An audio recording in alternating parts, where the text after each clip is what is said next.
So the last faction I wanted to talk about today is Epirus. Now Epirus is another Greek city-state. It's another DLC Greek city-state like Athens and Sparta. And let's just get right into it. So fair victories tend to happen a lot when you play as this faction. Epirus is a hard faction to play as, let alone win.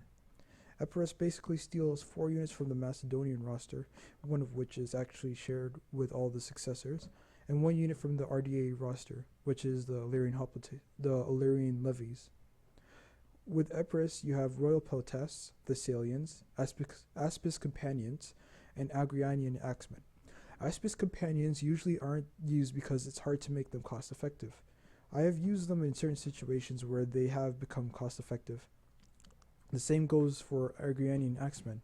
Just like Axe Warriors, flanking with them seems to be the way to go.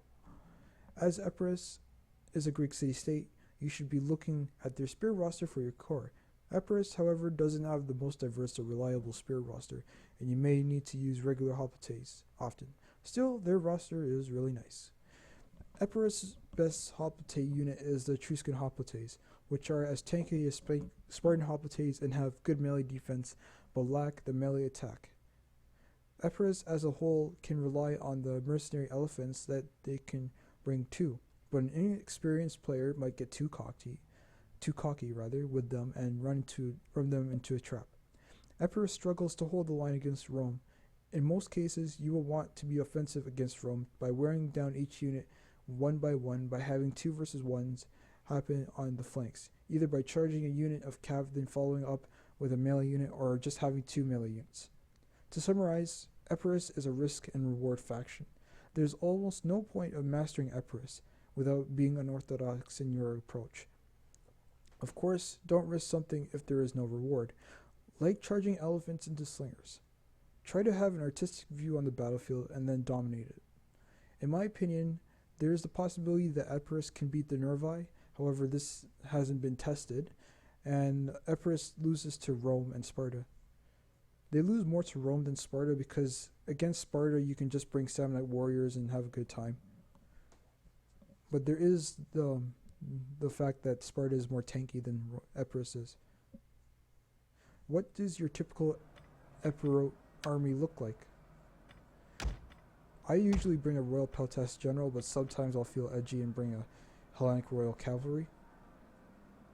Hellenic Royal Cavalry don't have the same armor as companions do, but they do have a slightly better melee attack, I believe. Either that or melee defense. The Hellenic Royal Guard almost never gets used by me. The other faction that has it is Egypt, which I'll talk about tomorrow. If you have the Hannibal the Geese DLC, you have access to Samnite Warriors, which are very useful. Etruscan hoplites are very useful as well. They tend to be your go-to spear unit. Regular hoplites do have some use. It's hard to make Italian spearmen and swordsmen useful, but it's possible with the right attitude.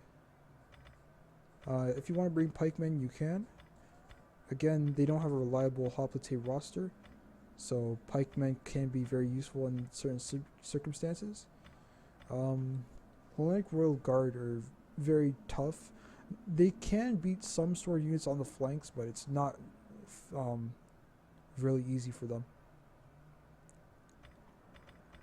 Missile infantry wise, it's up to you. You can rely on Rhodian slingers, Queen archers, or you can go for Agrianian axemen and basic slingers. For shock cav, you have Thessalians and Hellenic Royal Cavalry. Thessalians are used more often. Citizen cav, Italian cavalry, something that I'll be going over tomorrow, and Aspis companions. For elephants, you have the mercenary Indian war elephants, which are pretty good. But like I said before, you have to be very careful with them. Milesian dogs, you have to get a DLC for those, so I won't recommend them. Like I said, be unorthodox. People will expect you to bring... Sometimes people will expect you to bring elephants, but what they won't expect is you to bring like 3 3-out spears. Although it is weak, if you have the right attitude and the right units, you can pull it off. And so, yeah. just mix up your game style, you know?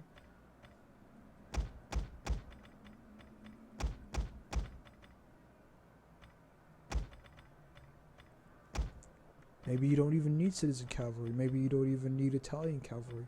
It's up to you how you play Epirus, but just remember that Epirus is predictable only when you make them predictable.